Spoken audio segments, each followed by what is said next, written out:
This is English shorthand dictation number 277 and the dictation speed is 120 words per minute.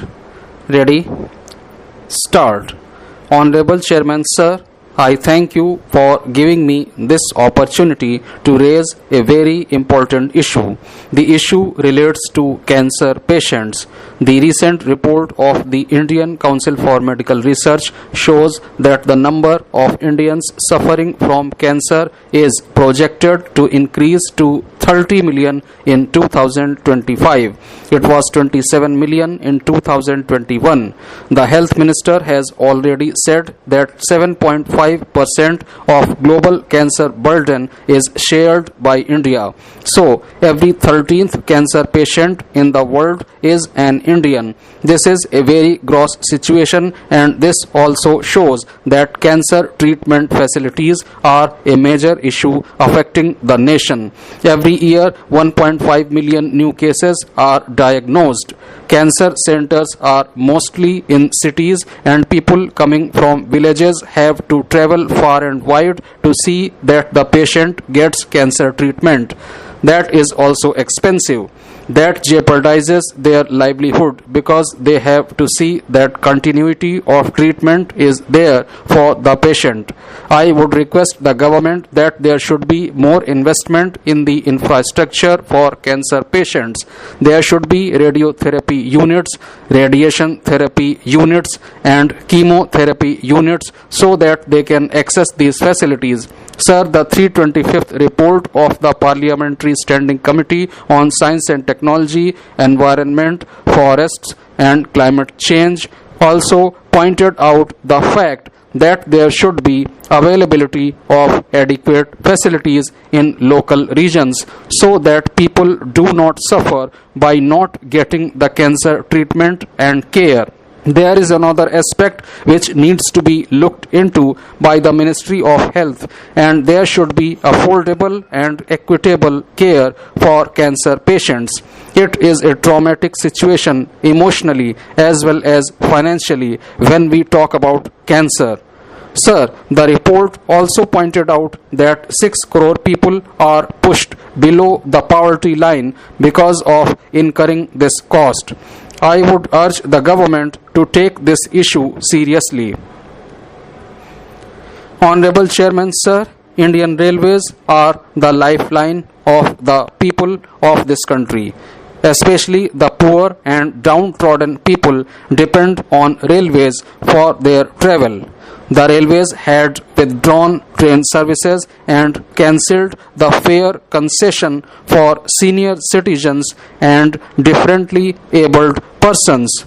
Indian Railways provide concession in ticket fare for 53 categories of people like senior citizens, differently abled persons, medal-winning sports personalities, cancer patients and journalists, women above 58 years of age and men above 60 years of age were given 50% and 40% concession respectively. Freedom fighters were honored and were given 100% concession. Full restoration of train services is yet to happen even after 2 years since the government imposed lockdown. To add more woes, the government is running 70% of trains as special trains with higher fares.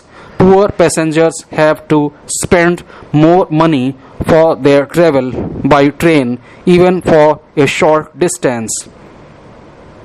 Honorable Chairman Sir, until and unless some people's character improves, this tendency of state within state may backfire. Therefore, there should be unity of command rather than multiplicity of commands. And unity of command is that it should come under the government. It was not only the Medical Council of India, the Pharmacy Council of Haryana is also going on like this, as also the dental councils and other councils. That means this independence should be for the government, not under the government.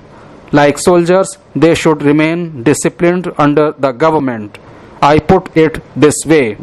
As far as the standing committee is concerned, the Honorable Speaker of Lok Sabha and the Honorable Chairman of Rajya Sabha had referred it to the standing committee, and they made quite good recommendations to make it more user friendly, and those recommendations have been agreed to by the minister. Still, rules have to be framed. In the rules, further relaxation can be given. As far as the selections in committees and boards are concerned, certainly men of integrity and men of professional integrity should be appointed to those posts. Otherwise, it will become another futile exercise.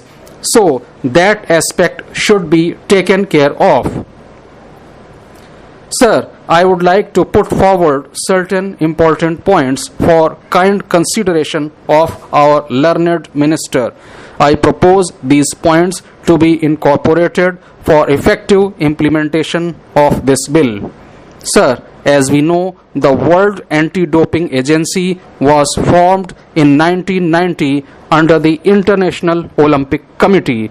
Then, the World Anti-Doping Agency considered that there should be a doping agency in each and every country, and accordingly National Anti-Doping Agency was formed in November 2009, and it was registered as a society under the Societies Registration Act. After that, it was felt that since there was no legislation, certain decisions taken by this agency could be taken to court by some of the parties. So there was a need for legislation, and accordingly it was proposed by the standing committee in 2020, and thereafter it has been converted into a statutory body. Sir, there are certain drawbacks of this act. Firstly, there is a provision of the post of Director General of National Anti-Doping Agency, but his qualifications are not yet mentioned in the bill. Secondly, it has been mentioned categorically in the bill that the government may remove the Director General at any point of time from the office on such grounds, but those grounds have not been mentioned in this bill. Thirdly, it has been mentioned that the term for Director General would be 3 years, but it might be extended subject to the decision taken by the Government of India. There is a clear-cut meaning that the Director General will be bound to work as per the directives of the Government of India, and he will be unable to work independently. Sir, there is a provision of national board in this bill, and within the national board there is a provision of disciplinary panel. If there is a case of doping, this disciplinary panel can take the decision so far as punishment is concerned. There is also a provision for the appeal panel. If an athlete feels that injustice has been done to him, he can go to the appeal panel. Unfortunately, it has been mentioned that the board can remove the members of this panel at any point of time, and even they might not be given any chance of being heard. Here lies the question of the independence of the authority. Sir, as far as qualifications of its members are concerned, the World Anti-Doping Agency has categorically mentioned that there should be specific guidelines for the qualification, but this aspect is missing in the existing bill. In clause 11 of this bill, it is mentioned that the disciplinary panel will consist of 1 chairperson and 4 vice chairpersons, and it has been mentioned that in the absence of the chairperson, 1 vice chairperson will take the lead role. But it has not been mentioned who will be this 1 vice chairperson out of the 4. There are certain standing committee recommendations. The first one is that selection and appointment mechanism should be clear and transparent. Secondly, there should be clear-cut discrimination between major and minor athletes and physically challenged athletes. Specific rules are needed regarding exemptions.